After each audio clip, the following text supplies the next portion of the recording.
श्री रामचंद्र कृपालु भज मन, हरण भव भय दारुणम्।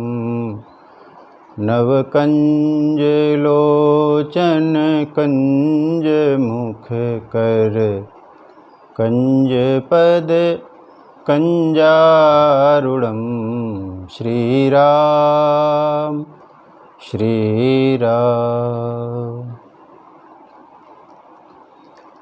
वंदे विदेह तनया पदपुंडरीकम्, कैशोर सौरभ समाहृत योगी चित्तम्। हन्तुं त्रितापमनुषं मुनिहंस सेव्यम्। सन्मानशाली परिपीत परागपुञ्जम्। कौशलेन्द्रपदकञ्जमञ्जुलौ, कोमलावज महेश वंदितौ। जानकी कर सरोज लालितौ, चिंतकस्य मन भृंग संगिनौ। अतुलित बलधामं हेमशैलाभदेहं, दनुजवन कृशानुं ज्ञानिनामग्रगण्यं। सकलगुणनिधानं वानराणामधीशं, रघुपतिप्रियभक्तं वातजातं नमामि। श्री गुरुचरण सरोज रज, निज मन मुकुर सुधारि।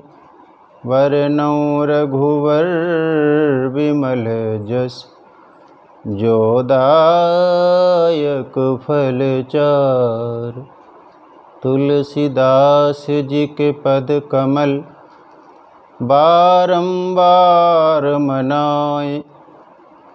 गुण गावऊँ सिया राम के, हनुमत हो सहाय।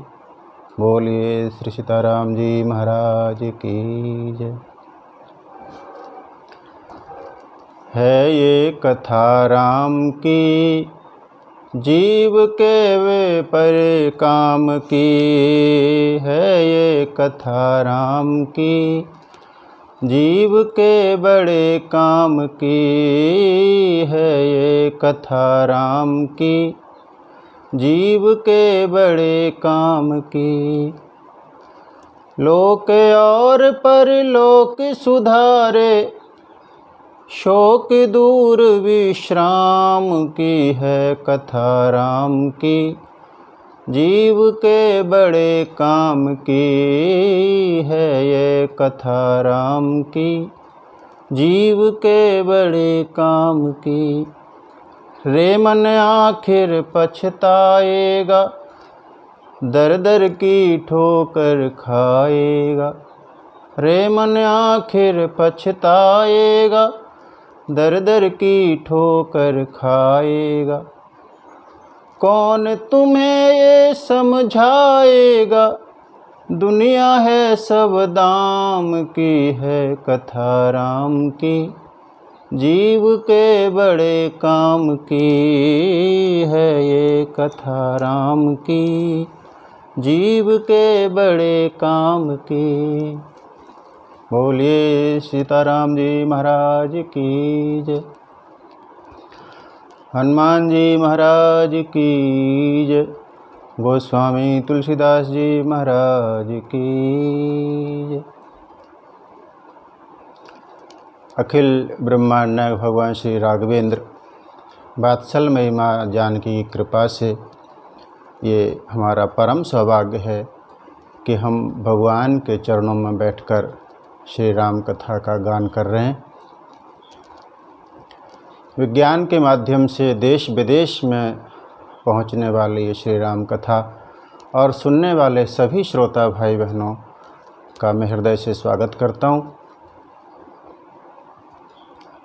आप सब बड़े ध्यान से और बड़े मनोयोग से हमारे साथ जुड़े हैं कथा सुनने के लिए। और कथा के पिछले क्रमांक में हम सब दर्शन कर रहे थे कि भगवान शंकर ने श्री राम जी का दर्शन किया और जय सच्चिदानंद जग पावन कहकर उनकी वंदना की। सती ने देखा, सती को संशय हुआ। संशय इस बात को लेके कि महादेव सर्वज्ञ हैं, शंकर जगत बंद जगदीशा स्वयं जगदीश हैं। और उन्होंने इन दो राजकुमारों को प्रणाम किया जो रो रहे, उनको सच्चिदानंद कहकर प्रणाम किया। ये उनके मन में संशय हुआ। महादेव ने समझाया कि ये वही परमात्मा है जिनका मैं निरंतर भजन करता रहता हूँ। सती का संशय दूर नहीं हुआ तो परीक्षा लेने के लिए गई। भगवान शंकर ने कहा कि तुम जाके परीक्षा लो, विचार करके जाना। सती जी ने विचार किया और सती ने सीता का वेश बनाया और जिस पंथ पर राम और लक्ष्मण आ रहे थे उसी पंथ पर आगे सती जी बैठ गईं। और लक्ष्मण जी ने देखा तो पहचान गए। और भगवान राम जिनके स्मरण मात्र से अज्ञान दूर हो जाता हो, वहाँ पर भला किसी का कपट कैसे छुप सकता था।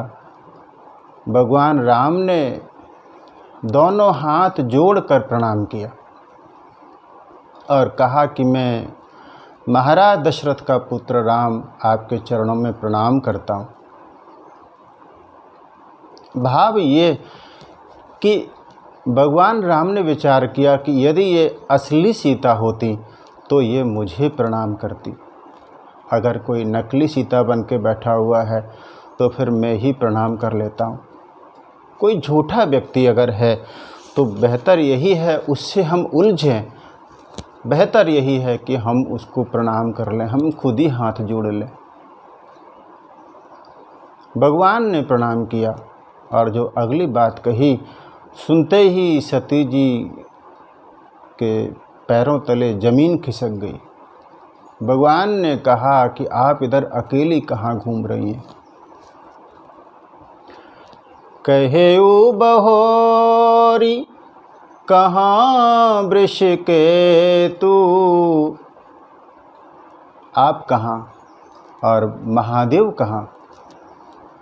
मैं तो यहाँ अकेले इसलिए हूँ क्योंकि मेरी पत्नी का किसी राक्षस ने हरण कर लिया है, मैं उनको ढूंढ रहा हूँ। आप इधर अकेली क्यों हैं।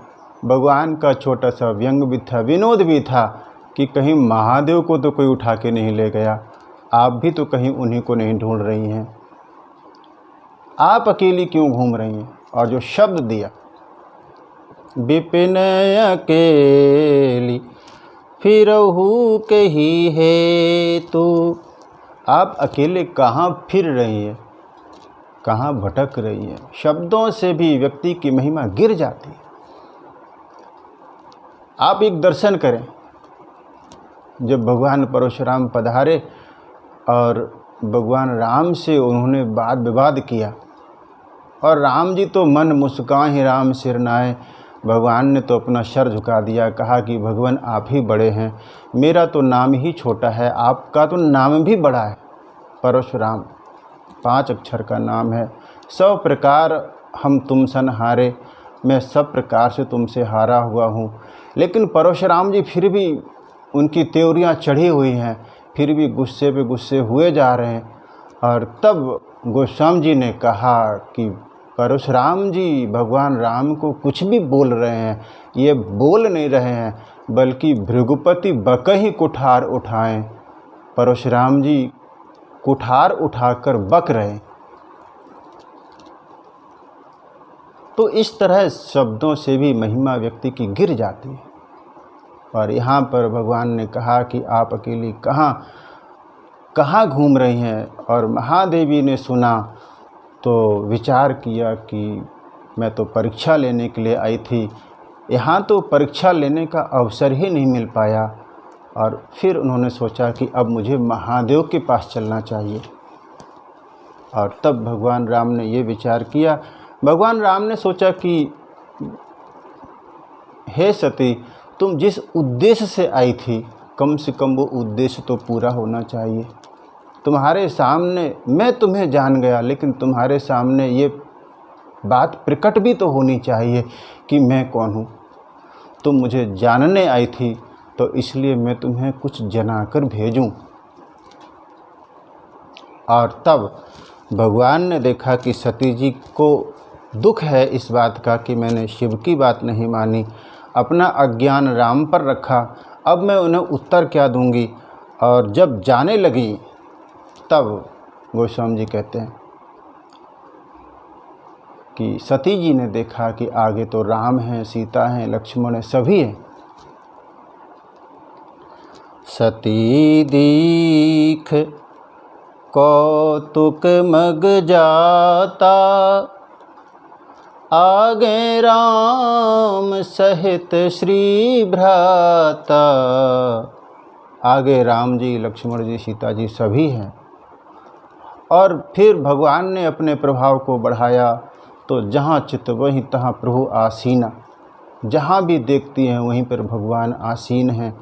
से वहीं सिद्ध मुनीश प्रवीणा, सभी सिद्ध महात्मा मुनीश उनकी सेवा कर रहे हैं। फिर प्रभाव भगवान ने और विस्तार किया, तो सती ने देखा कि बहुत से शंकर, बहुत से ब्रह्मा, बहुत से विष्णु भगवान राम की सेवा में लगे हुए। देखे स्यो विधि विष्णु अनेका, सब भगवान की सेवा कर रहे हैं। फिर दृश्य बदला और फिर उसमें देखा उन्होंने कि एक सती तो मैं हूँ, और यहाँ पे तो कोटि कोटि सतियाँ हैं शिव जी के साथ में, ब्रह्मा जी के साथ में ब्रह्माणी भी हैं, और विष्णु जी के साथ में लक्ष्मी जी हैं। सभी मिलकर भगवान की सेवा कर रहे हैं। परमात्मा के अनंत रूप दिखाई दिए। सभी विविध विविध वेश में, शंकर जी अलग अलग वेश में भगवान की सेवा कर रहे हैं। ब्रह्मा जी कहीं 4 मुख के हैं, कहीं 5 मुख के हैं, कहीं 10 मुख के हैं। अलग अलग रूप सती जी ने देखे, लेकिन सभी रूपों में जो एक विशेषता थी वो ये कि राम जी अनंत रूपों में थे, लेकिन सभी रूपों में राम जी का स्वरूप वही था। उनमें कोई बदलाव नहीं हुआ। ना राम में कोई बदलाव था, ना लक्ष्मण में कोई बदलाव था, ना सीता जी में बदलाव था। ये प्रकृति के और इस सृष्टि के 3 मूल हैं। एक तो भगवान, और एक भगवान की शक्ति, और तीसरा ये समय चक्र। इसमें कोई बदलाव नहीं होता, वो नित्य हैं। तो सती जी ने देखा कि शंकर जी के तो विभिन्न रूप थे, ब्रह्मा जी के विभिन्न रूप थे, सती भी विभिन्न रूप में थी। और लेकिन सोई रघुवर सोई लक्ष्मण सीता, देखि सती अति भई सभीता। सोई रघुवर सोई, वही राम हैं, वही लक्ष्मण हैं, वही सीता हैं। और सती जी ने जब देखा तो सभीत हो गई, डर गई। भगवान के प्रभाव को देख के सती डर गई। अब जानने वाली बात यह है कि भगवान के प्रभाव को देखकर सती डरती क्यों है। और डरी इसलिए क्योंकि भगवान का प्रभाव व्यक्ति को पुलकित भी कर सकता है और वो डरा भी सकता है। सती जी ने अपराध किया है, अपराध के बाद प्रभाव देखा है, इसलिए सती जी भयभीत हैं। एक दर्शन आप आगे भी कथाओं में करेंगे, वहाँ पर भी भगवान के प्रभाव को जाना, लेकिन वहाँ पर वो व्यक्ति डरे नहीं, बल्कि आनंद में भर गए। और वो प्रभाव जानने वाले हैं भगवान परशुराम। जब राम जी के प्रभाव को जाना तो परशुराम जी भाव से भर गए। जाना राम प्रभाव तब पुलक प्रफुल्लित गात। क्योंकि वहाँ पर परशुराम जी ने कोई अपराध नहीं किया है, इसलिए भगवान का प्रभाव उनको भयभीत नहीं करता। यहाँ सती जी ने सीता का वेश बनाकर एक अपराध किया और इसलिए वो भयभीत हैं।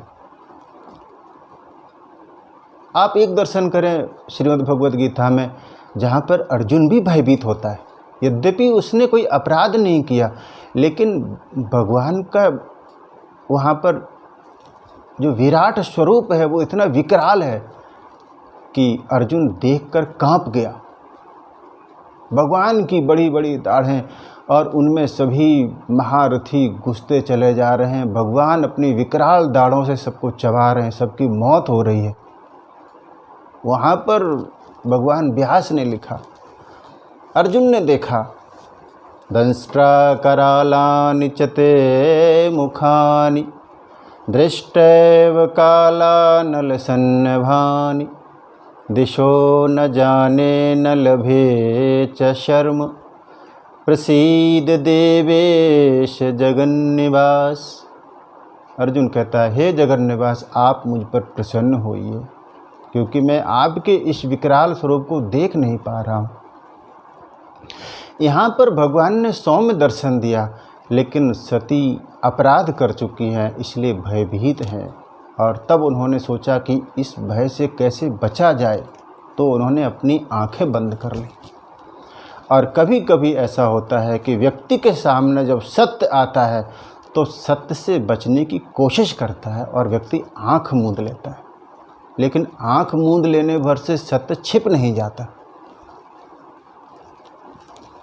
सती ने अपने नेत्र बंद कर लिए। हृदय कंपतन सुधी कछु नाही नयन मूदी बैठी मगमाही। भगवान चाहते तो नेत्र बंद होने के बाद भी भगवान अपने स्वरूप को दर्शन दे सकते थे, लेकिन भगवान ने वो स्वरूप नहीं दिखाया। सती ने नेत्र खोले और तब देखा कि वहाँ पर तो कुछ भी नहीं है, कछु न दीखतः दक्ष कुमारी। और तब उन्होंने भगवान के चरणों में बार बार प्रणाम किया, ये जानते हुए कि ये वही परमात्मा हैं जिनका न कभी आविर्भाव होता है और न कभी तिरोभाव होता है। बार बार प्रणाम करके सती जी वहाँ से चलती हैं। पुनि पुनि नाई राम पद सीसा तल चली तहाँ जहाँ रहे गिरीसा। जहाँ भगवान महादेव थे वहाँ चली और भगवान के पास पहुँची तो बड़ी प्यारी बात गोस्वामी जी लिखते हैं कि सती जब पहुँची तो पहले तो महादेव मुस्कुराए, और मुस्कुराने के पीछे उद्देश्य ये था कि ये भयभीत हैं, यदि मैं भी क्रोध में देखूंगा तो ये झूठ बोल सकती, इसलिए भगवान मुस्कुराए कि ये किंचित कहीं कोई अपराध न कर दें। और भगवान ने कहा, गई समीप महेश तब हंसी पूछी कुशलात। हंसकर कुशलता पूछी। किसी ने कहा कि भवानी अभी अभी तो गई थी, अभी इनकी कुशलता में कोई संदेह है क्या? तब महादेव ने कहा कि बिल्कुल, जो राम की परीक्षा लेने के लिए जाए तो उसकी कुशलता में फिर संदेह हो जाता है। हंसकर पूछा।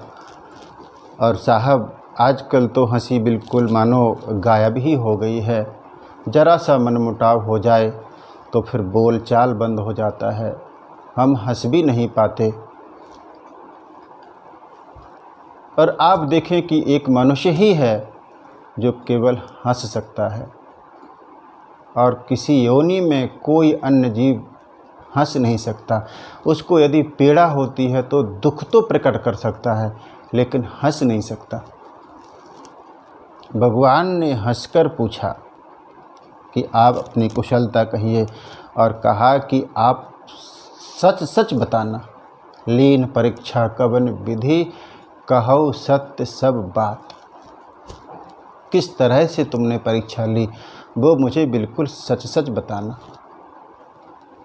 तुम परीक्षा लेने के लिए गई तो तुमने राम को पास किया कि फेल किया? राम तुम्हारी परीक्षा में उत्तीर्ण हुए कि अनुत्तीर्ण हो गए? और तुमने यदि उनको पास भी किया तो वो पूर्णांक से पास हुए हैं या फिर तुम्हारी कृपांक से पास हुए? भवानी ने विचार किया कि अब मैं उनको क्या उत्तर दूं। सती जी भयभीत हो गईं और भय के कारण महादेव से झूठ बोल गईं। और मैं आपको कहूं कि बहुधा जब हमसे कोई अपराध होता है तो भय के कारण जब हम सच नहीं बोल पाते तब फिर हम दूसरे अपराध में लग जाते हैं। भय का दुरुपयोग भी हो सकता है और भय का सदुपयोग भी हो सकता है। यदि हमसे कोई अपराध हो जाए और हम सच सच बता दें तो वो वहीं तक सीमित रहता है, लेकिन यदि अपराध हो जाए और फिर भय के कारण हम झूठ बोल दें तो फिर हम एक नए अपराध को भी जन्म दे देते हैं। और यहाँ पर सती समुझ रघुबीर प्रभाऊ, भयवश शिवसन कीन्ह दुराऊ। और उन्होंने दुराव किया और यही दुराव, यही छुपाव सती को भगवान से दूर कर देता है। और उन्होंने कह दिया, कछु न परीक्षा लीन्ह गोसाई। मैंने कोई परीक्षा नहीं ली। कीन्ह प्रणाम तुम्हारी ही नाई। तुम्हारी तरह ही मैं बस प्रणाम करके आई। भगवान ने कहा कि हमारी तरह ही प्रणाम करना था तो यहीं से कर लेती। सती ने कहा कि भगवान मैं थोड़ा पास में जाके प्रणाम करना चाहती थी। एक भाव तो ये कीन्ह प्रणाम तुम्हारी नाई, तुम्हारी तरह ही मैंने प्रणाम किया। और दूसरा भाव ये कि मैं तो परीक्षा ले ही नहीं पाई, परीक्षा लेने का अवसर ही नहीं आया। मैं परीक्षक बन के गई ज़रूर थी लेकिन वहाँ पर मैं परीक्षा देके आ गई। और फिर कीन्ह प्रणाम, मैंने प्रणाम नहीं किया, उन्होंने प्रणाम किया। तुम्हारी नाई, जैसे आपने उनको प्रणाम किया था वैसे ही फिर उन्होंने मुझे प्रणाम किया। कछु न परीक्षा लीन्ह गोसाई। सती जी जानती हैं कि मैं महादेव से झूठ बोल रही हूँ और जो कि सर्वज्ञ हैं वो सब कुछ जानते हैं। किसी व्यक्ति को ये चिंता होती है कि परमात्मा देख रहा है और कोई व्यक्ति इसी बात से निश्चिंत भी हो जाता है कि परमात्मा देख रहा है। सती जी सर्वज्ञ भगवान के सामने झूठ बोल गई कि मैंने कोई परीक्षा नहीं ली, तुमने जो कहा वो सच ही था, मेरे मन में पूरा विश्वास था। और तब भगवान ने ध्यान रख के देखा, तब शंकर देख्यो धरि ध्याना, सती जो कीन्ह चरित सब जाना। समझ गए कि सती जी क्या करके आई हैं। और फिर सती जी झूठ बोली हैं। भगवान भी समझ गए कि ये सती झूठ नहीं बोल रही हैं बल्कि सती को भगवान की माया झूठ बुला रही है। इसलिए भगवान की माया को प्रणाम किया कि तुम्ही ने सती के मुख से तुम कुछ करना चाहते हो, इसलिए सती जी झूठ बोली। भगवान की दो तरह की माया है, एक अविद्या और विद्या। अविद्या माया कभी भी भक्तों को नहीं व्यापती, वो विद्या माया व्यापती है। लेकिन विद्या माया भक्त को व्यापती जरूर है लेकिन भक्त का नाश नहीं करती। गोस्वामी जी लिखते हैं, हरि सेवक ही न व्याप अविद्या। हरि सेवकों को अविद्या माया नहीं व्यापती। और तब भगवान शंकर ने विचार किया कि अभी तक मैं समझ रहा था कि ब्रह्मा जी ही शायद विपरीत हैं, लेकिन अब पता चला कि भगवान की इच्छा कुछ और ही है। हरि इच्छा भावी बलवाना, भगवान की प्रबल इच्छा है कुछ। हृदय विचारत शंभु सुजाना, विचार किया कि ये भगवान की इच्छा है। और फिर मैं आपसे बात कहूँ, दो शब्द बड़े महत्व के हैं। एक तो है हरि कृपा और दूसरा है हरि इच्छा। अपने मन का हो जाए, जो हमने चाहा, हमने सोचा वही हो जाए, तो समझना चाहिए कि हरि कृपा है कि हमारे मन का चाहा हुआ हो गया, तो ये हरि कृपा। लेकिन यदि हमने कुछ चाहा और वो ना हो पाए, तब फिर विचार करना चाहिए कि अब भगवान अपनी इच्छा पूरी करना चाहते हैं, तब फिर वो हरि इच्छा है। भगवान ने विचार किया कि अब मैं क्या करूं। सती ने सीता का वेश बनाया है और अब सती से मेरी निकटता नहीं हो पाएगी, क्योंकि मैं सती को सती के रूप में नहीं देख पाऊंगा। जब भी सती हमसे निकट होंगी तो मुझे सीता की याद आ जाएगी, क्योंकि इन्होंने सीता का रूप बनाया है। यद्यपि सती ने कोई अपराध नहीं किया, परम पुनीत हैं, लेकिन फिर भी अब इस शरीर से निकटता संभव नहीं है। परम पुनीत न जाई तजी, ये परम पवित्र हैं और हम इनका त्याग नहीं कर सकते। लेकिन किए प्रेम बड़ पाप, हम प्रेम भी नहीं कर सकते। प्रगट न कहत महेश कछु, हृदय अधिक संताप, लेकिन प्रगट में कुछ कह भी नहीं पा रहे। भगवान की स्थिति ऐसी हो गई जैसे मानो डूबते हुए व्यक्ति को सांप मिल जाए तो वो सांप का सहारा ले ले, और वो सांप को छोड़ भी नहीं पाता है, क्योंकि उसे लगता है अब हम डूब जाएंगे, और सांप को पकड़ के भी नहीं रख सकता है क्योंकि सांप डस लेगा। वो धर्म संकट की स्थिति आ गई है। सती परम पवित्र हैं, लेकिन अब उनसे प्रेम करना भी संभव नहीं है और उनको छोड़ पाना भी संभव नहीं। छोड़ें तो किस अपराध पर? उन्होंने कोई अपराध नहीं किया। और तब भगवान ने सोचा कि अब मैं क्या करूं, जिनका इन्होंने अपराध किया है मैं उन्हीं की शरण में जाऊं, मैं खुद भगवान राम का ध्यान करूं। जैसी उनकी आज्ञा होगी, जो भी मेरे अंतर में विचार आएंगे, फिर मैं ठीक वैसा ही करूं। तब शंकर प्रभु पद सिरुनावा, भगवान के चरणों में उन्होंने प्रणाम किया, उनका ध्यान किया।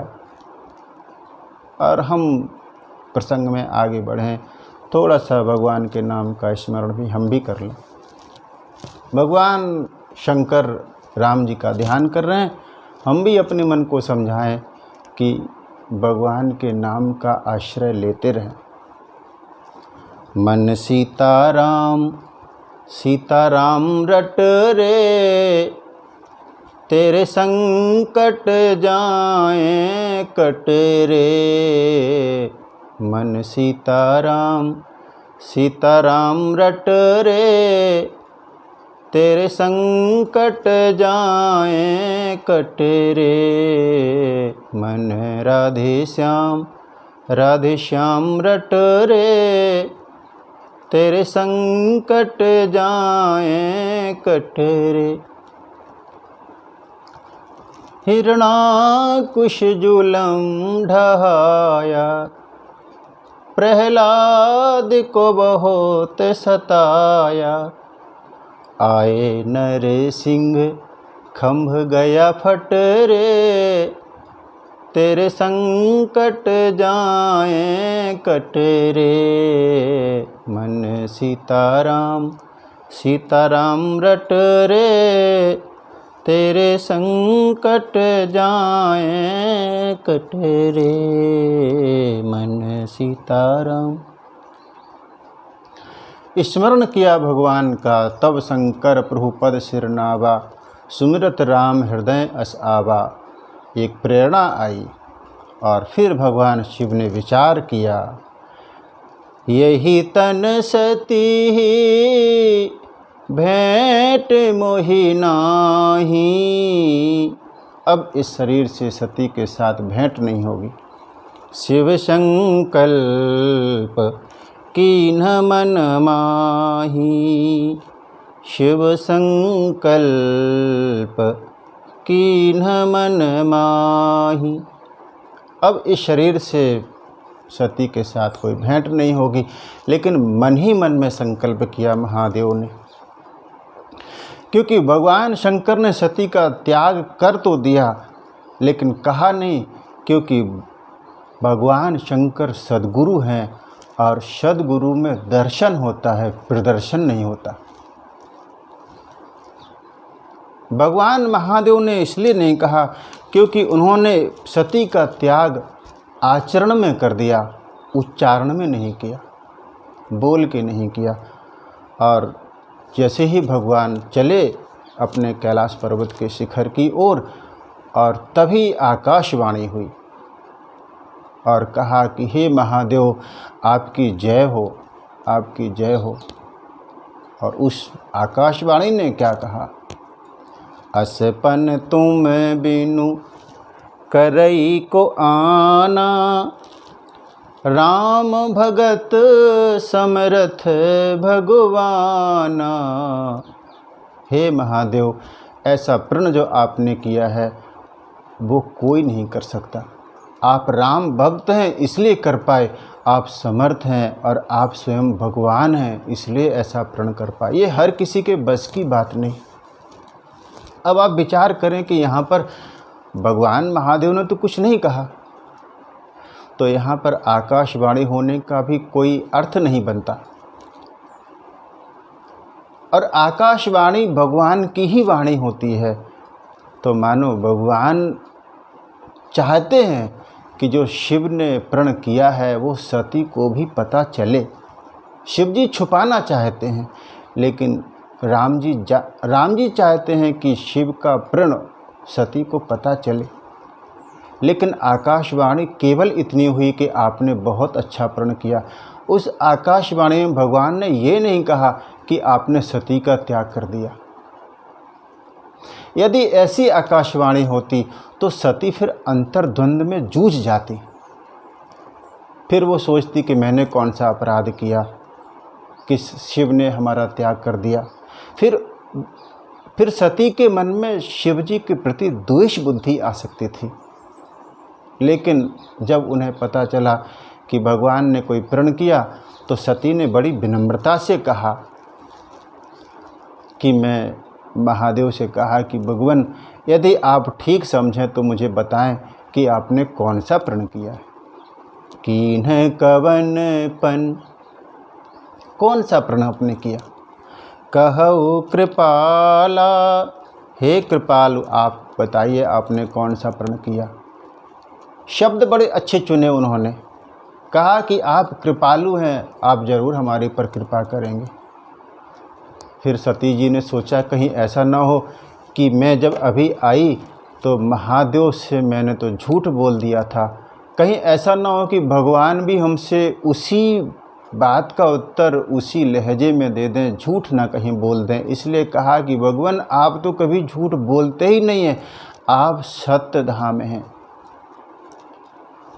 कीन्ह कवन पन कहु कृपाला, सत्य धाम प्रभु दीन दयाला। आप कृपालु हैं, आप सत्य के धाम हैं, आप दीनों पर दया करने वाले दीन दयाल हैं। आप बताइए कि आपने कौन सा प्रण किया। भगवान ने कोई उत्तर नहीं दिया। शिव जी ने कहा कि उत्तर मैं इसलिए नहीं दूंगा क्योंकि तुमने जिन विशेषणों से मुझे संबोधित किया है। पहली बात, तुमने कहा कि मैं कृपालु हूँ, और मैं इसलिए उत्तर नहीं दूंगा क्योंकि मैं कृपालु हूँ, मैं तुम्हें कष्ट नहीं दे सकता। और भगवान को बड़ी हंसी भी आई कि सती किस आधार पर चाहती हैं कि मैं उनसे सच बोलूं, जबकि खुद अभी अभी उन्होंने मुझसे झूठ बोला है। और आप देखें कि जो नकली सिक्का चलाने वाला होता है वो भी असली सिक्का ही चाहता है। झूठ बोलने वाला व्यक्ति भी चाहता है कि सामने वाला हमसे सच बोले। दो चोर अगर चोरी भी करते हैं तो वो चाहते हैं कि बंटवारा ईमानदारी से हो। कोई भी अवगुणी कभी नहीं चाहता कि सामने वाले में वो अवगुण हो। ये क्रोध करने वाला व्यक्ति चाहता है कि मैं कितना भी क्रोध करूं लेकिन सामने वाला कुछ ना बोले, वो चुप रहे, वो शांत रहे। और सती ने कहा कि भगवान आप सत्य के धाम हैं, आप जो बोलेंगे बिल्कुल सच कहेंगे। आप बताइए कि आपने कौन सा प्रण किया। और सती ने बहुत प्रकार से पूछा लेकिन भगवान ने कोई उत्तर नहीं दिया। और तब सती जी मन ही मन में समझ गई कि सती हृदय अनुमान किए सब जान्यु सर्वज्ञ। सब कुछ जान गए, भगवान तो सर्वज्ञ हैं। मैंने उनसे कपट किया और ये कपट ठीक नहीं था, मुझे सच बता देना चाहिए था। और आप देखें कि भगवान शिव को इस बात से दुख नहीं है कि सती ने उनकी बात नहीं मानी। भगवान शिव को दुख इस बात का है कि सती ने सीता का वेश बनाया। और भगवान राम को दुख इस बात का नहीं है कि उन्होंने सीता का वेश बनाया। भगवान राम को दुख इस बात का है कि उन्होंने त्रिभुवन गुरु की बात नहीं मानी, उन्होंने शिव का अनादर किया। शिव की नज़रों में सती ने भगवत अपराध कर दिया और भगवान राम की नज़रों में सती ने भागवत अपराध कर दिया। इसलिए वो दोनों की नज़रों में अपराधी हो गई। सती ने विचार किया कि महादेव तो सर्वज्ञ हैं और मैंने जो कपट किया, और विचार करने लगी कि हे भगवान, मैं तो सहजता से ही जड़ हूँ, मैं तो सहज में ही अज्ञानी हूँ। महादेव तो शंकर सहज सुजान, आप तो सहज सुजान हैं। लेकिन गोस्वामी जी कहते हैं कि प्रेम तो साहब दूध की तरह होता है, दूध और पानी में खूब मित्रता होती है, वो संग निभाते भी हैं, लेकिन अगर बीच में कपट रूपी खटाई गिर जाए तो दूध और पानी अलग अलग हो जाते हैं। मन मोती और दूध रस इनको यह स्वभाव। मन का भी वही स्वभाव है, मोती का भी और दूध का भी। फाटे पे पुनि ना जुड़े करिए कोटि उपाव। एक बार मन फट जाए, एक बार मोती टूट जाए, एक बार दूध फट जाए, फिर करोड़ों उपाय करो साहब, जुड़ता नहीं है। रहीमदास जी ने बड़ा प्यारा दोहा लिखा, रही मन धागा प्रेम का, मत टोरो चटकाए, टूटे पे पुनि ना जुरे, जुरे गांठ परी जाए। सती जी ने विचार किया कि हमने कपट रूपी खटाई डाल दी है और इसलिए हमारा और महादेव का जो प्रेम है वो मुझे लगता है कि दूर दूर हो गया। उस कपट रूपी खटाई ने हमें भगवान शिव से दूर कर दिया। और विचार ही कर रही हैं वो सोच रही हैं कि भगवान तो कितने करुणा वरुणालय हैं कि प्रकट में उन्होंने मुझे मेरा अपराध नहीं कहा। कृपा सिंधु, भगवान कृपा के सागर हैं।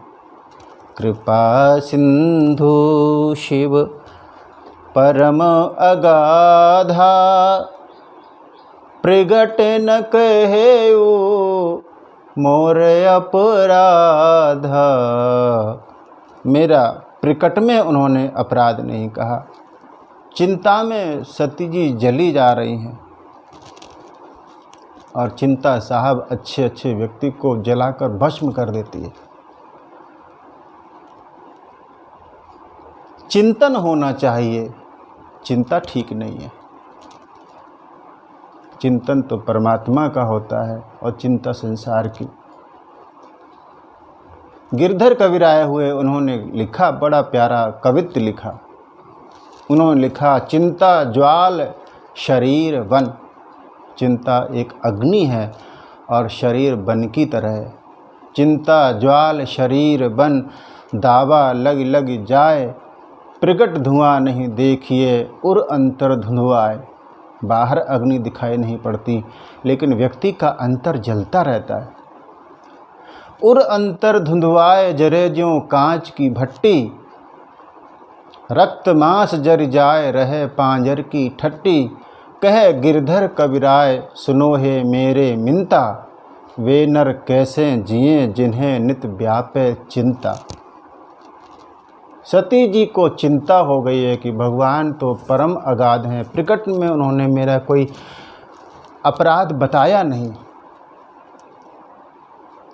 और गोस्वामी जी कहते हैं कि इस समय सती का हृदय वो अवां की तरह हो गया। हम सब ने देखा होगा कि गाँव में जो अवां लगाते हैं ईंटें वगैरह पकाने के लिए, तो ईंटें अंदर रख के ऊपर से उसको ढक देते हैं और उसके ऊपर से लेप कर देते हैं। अग्नि अंदर ही अंदर दहकती रहती है और उसी अग्नि से अंदर के सारे ईंटें पक जाते हैं। यहाँ भी सती का हृदय अवां बन गया है। ऊपर से पता नहीं चलता, लेकिन अंतर जल रहा है। गोस्वामी जी ने तो लिखा कि अपने पाप को समझ तो रही हैं, कह नहीं पा रही हैं। निज अघ समूझी न कछु कही जाई। हृदय आत्मग्लानि से भर गया कि अब मैं महादेव से कैसे बात करूं, क्या करूं, कुछ समझ में नहीं आता। और भगवान शिव ने देखा कि सती चिंता में हैं, तो उनकी चिंता दूर करने के लिए भगवान ने कथा शुरू कर दी कि इनका विषाद कुछ कम हो, दुख कुछ कम हो। और फिर कथा कहते कहते भगवान विश्वनाथ कैलाश पर पधारे। बरनत पंथ विविध इतिहासा, विश्वनाथ पहुँचे कैलासा। विश्वनाथ पहुँचे कैलासा। सती समझ गई कि अब ये विश्वनाथ हैं, अब ये मेरे नाथ नहीं रहे, इन्होंने मेरा त्याग कर दिया। और आप दर्शन करें कि जब सती पार्वती जी के रूप में जन्म लेती हैं, तब वहाँ पर उन्हें लगता है कि अब महादेव मेरे हैं। तब उन्होंने परिवर्तन किया, उन्होंने कहा ये विश्वनाथ नहीं, विश्वनाथ के साथ साथ ये मेरे नाथ भी हैं। वहाँ पर पंक्ति आती है, विश्वनाथ मम नाथ पुरारी, त्रिभुवन महिमा विदित तुम्हारी। और यहाँ पर समझ गए कि ये विश्वनाथ हैं, अब इन्होंने मुझे त्याग दिया है। भगवान कैलाश पर पहुँचे। इसके पहले कि सती कुछ कहें, भगवान ने अपने पन को याद किया और कमलासनस्थ हुए। कमलासन में बैठे भगवान और फिर सहज स्वरूप समाधि में भगवान खो गए। शंकर सहज स्वरूप संभारा, अपने सहज स्वरूप का स्मरण किया। लागी समाधि अखंड अपार, और अखंड समाधि में चले गए। और आप दो रूपों का दर्शन करें। एक महादेव ये जिनका मन क्षुब्ध है, भगवान दुखी हैं सती के अपराध से, और इसलिए उन्होंने पद्मासन में बैठे और फिर उन्होंने अपने मन को संभाला। मन विचलित है, जल्दी से समाधि में जाने वाला नहीं, बार बार बहिर्मुख हो जाता है। प्रयास करके उनको अंतर्मुखी होना पड़ा, और नहीं तो भगवान कमलासन में कम बैठते हैं, भगवान तो सुखासन और सहजासन में बैठते हैं।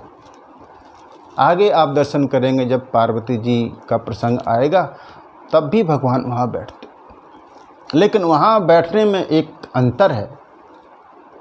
यहाँ तो भगवान बैठे बैठे बट तर करी कमलासन, लेकिन वहाँ पर नेजे करे डासी नागरी पुछाला, बैठे सहजहि शंभु कृपाला। भगवान वहाँ सहजता से बैठते हैं।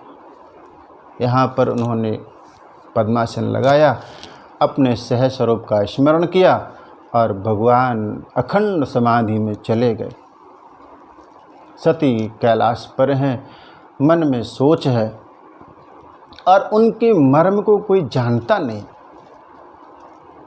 और भगवान शिव के वियोग में, यद्यपि शिव विराजमान हैं, लेकिन शिव का फिर भी उनको वियोग सताने लगा, और फिर दिन जो है ना वो युगों जैसे बीतते।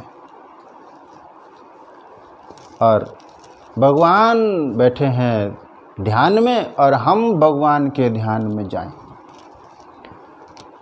शंकर तेरी जटा में बहती है गंगा धारा, शंकर तेरी जटा में बहती है गंगा धारा, काली घटा के ऊपर जिमि दामनी उजाला, शंकर तेरी जटा में बहती है गंगा धारा, गले मुंड माल राजे शशि भाल पे विराजे, डमरू निनाद बाज कर में त्रिशूल धारा, शंकर तेरी जटा में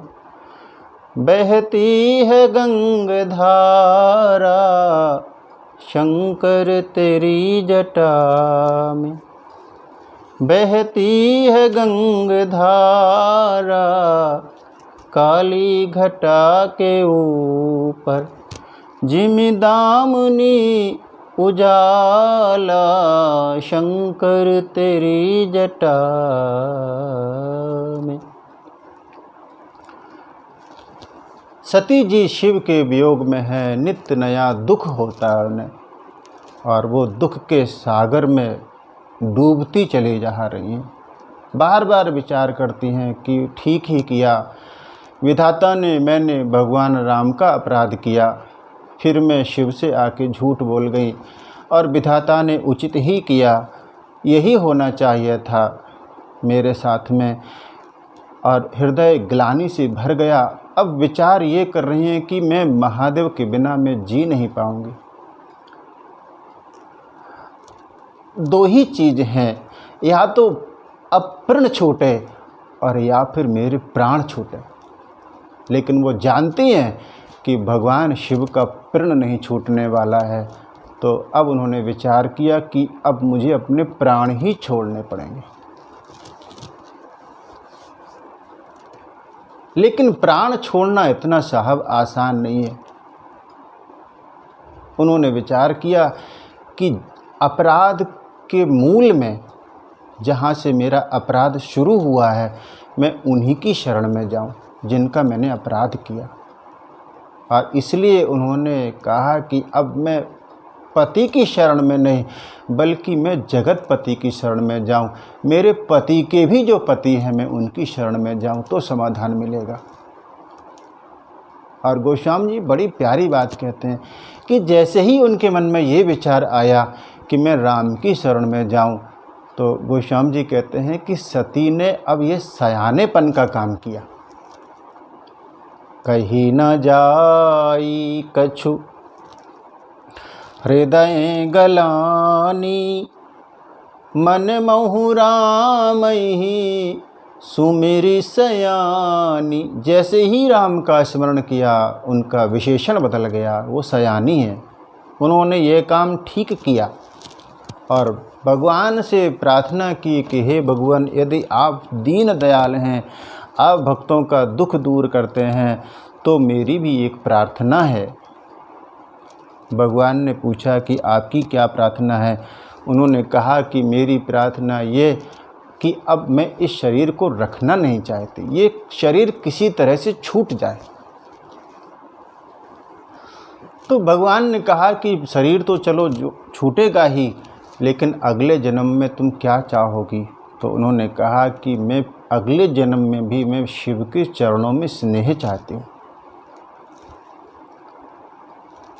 विचार किया उन्होंने, भगवान से प्रार्थना की। तो सब दर्शी सुनिए प्रभु, करहु सो बेगी उपाव। होई मरण जहि बिनहि श्रम,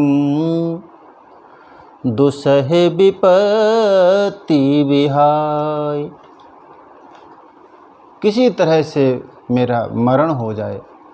सती जी आत्महत्या नहीं करती, और शास्त्रों में आत्महत्या को सबसे बड़ा पाप कहा गया। उसका कारण है, उसका कारण ये कि व्यक्ति यदि कोई अपराध करे, आत्महत्या के अलावा कोई अपराध करे, तो उसका प्रायश्चित कर सकता है, क्योंकि प्रायश्चित करने के लिए शरीर चाहिए। लेकिन ये ऐसा अपराध है जिसका व्यक्ति प्रायश्चित नहीं कर पाएगा, इसलिए इससे बड़ा कोई पाप नहीं। और सती जी विचार कर रही हैं कि अब शिव के बिना मेरा जीना असंभव है। मन ग्लानि से भर गया, और तब जब पूरी तरह से सती के मन में ये पश्चाताप हो गया कि हाँ, ये अपराध मुझसे बना और मुझे नहीं करना चाहिए था, मुझे शिव से फिर झूठ नहीं बोलना चाहिए था, मुझे शिव की बात को मानना चाहिए था, मैंने मूर्तिमान विश्वास पर विश्वास नहीं किया। और जब ये स्थिति बनी, तब गोस्वामी जी कहते हैं कि इस समय में 87,000 वर्ष बीत गए। सती इसी पीड़ा में जलती रही। 87,000 वर्ष बीते, तब महादेव की दृष्टि खुली। बीते संबत सहस 87, तजी समाधि शंभु अविनाशी। और जैसे ही समाधि छूटी, सती को कैसे पता चला कि भगवान समाधि से बाहर आए? भगवान की समाधि छूटी तो पहला काम राम नाम शिव सुमिरन लागे। जान्यो सती जगतपति जागे। सती जान गई कि जगतपति जाग गए, और ये जागने की निशानी है साहब। हम शाम को जब बिस्तर में जाएं, सोएं, तो भगवान का नाम लेकर हमें सोना चाहिए, और जब सुबह जगें तो सबसे पहले हम हरि नाम का स्मरण करें, भगवान के नाम को थोड़ा सा चिंतन करें। और नहीं तो आज की स्थिति बड़ी भयानक सी है। सुबह जगते ही बस न्यूज़ पेपर दिखाई देता है, अखबार दिखाई देता है कि कहाँ, और नहीं तो फिर चाय, सुबह सुबह चाय चाय, और फिर दिन भर करता व्यक्ति हाय हाय, इसी में दिन निकल जाता है। चिंतन नहीं है, वही घोड़े वही मैदान। तो भगवान शंकर जगे, जगते ही उन्होंने राम नाम का सुमिरन किया। और गोस्वामी जी कहते हैं कि जब सती को पता चला तो भगवान के चरणों में प्रणाम किया, लेकिन महादेव साहब करुणा की भंडार को कृपालु शंकर सरिस, सती का उन्होंने अनादर नहीं किया, बल्कि सती को अपने सम्मुख बिठाया। जाई शंभु पद बंदन कीन्हा, सन्मुख शंकर आसन दीन सामने बिठाया। और इसके पहले कि सती कुछ कहें, भगवान ने फिर से हरि कथा रसाल कहने लगे, भगवान की कथाएं सुनाने लगे। और उसी समय घटना ये हुई कि सती के जो पिता हैं महाराज दक्ष को ब्रह्मा जी ने देखा कि ये 100 प्रकार से योग्य हैं, तो पहले उनको प्रजेश बनाया और फिर 100 प्रकार से योग्य जान के उनको प्रजेशियों का नायक बनाया, प्रजापतियों का नायक बनाया दक्ष को। ये ब्रह्मा जी के बेटे।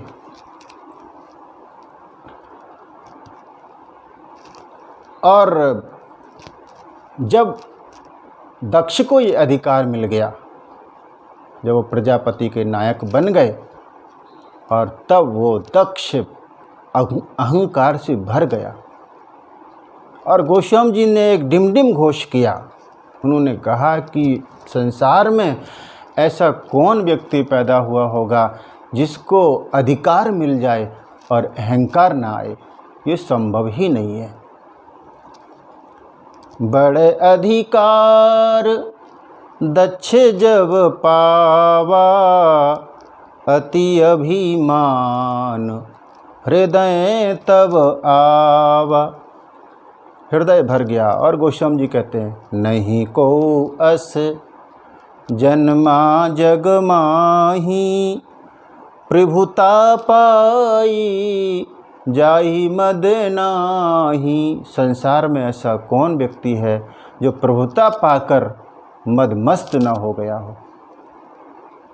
दक्ष को अधिकार मिला तो दक्ष भी अभिमान से भर गया। और फिर दक्ष ने एक यज्ञ किया और उस यज्ञ में सभी देवताओं को बुलाया, केवल महादेव को नहीं बुलाया। नेवते सादर सकल सुर जे पावत मख भाग, सबको बुलाया। और गोस्वामी जी कहते हैं कि वहाँ पर 3 देवता नहीं आए, ब्रह्मा जी नहीं आए और विष्णु नहीं आए और महादेव नहीं आए। यद्यपि बुलाया महादेव को नहीं था। तो ब्रह्मा जी से पूछा गया कि भगवान आप क्यों नहीं पधारे। तब ब्रह्मा जी ने कहा कि दक्ष यज्ञ कर रहा है, और कहा कि जिस यज्ञ में व्यक्ति का विश्वास ही ना हो, वहाँ पर विधि की औपचारिकता की कोई आवश्यकता भी नहीं होती। वहाँ पर विधि का कोई काम नहीं। किसी भी काम को करने में पहले विश्वास होना चाहिए, तब फिर वो विधि पूर्वक संपन्न होता है। भगवान महादेव तो विश्वास के स्वरूप हैं। जब विश्वास ही नहीं तो विधि का कोई अर्थ भी नहीं। और भगवान नारायण भी नहीं पधारे। और आप देखें कि ना तो दक्ष के यज्ञ में विश्वास है, ना फिर यज्ञ की कोई विधि है। और यज्ञ भी कैसा, जो यज्ञ नारायण भगवान विष्णु हैं वो स्वयं भी नहीं आए। ऐसा यज्ञ तो नष्ट ही होगा जहाँ पर कोई नहीं है। लेकिन सभी देवताओं को बुलाया दक्ष ने, और एक विशेष सूचना के साथ बुलाया। दक्ष ने कहा कि सबको आना है, लेकिन एक बात का ध्यान रखना कि कैलाश के ऊपर से आना है।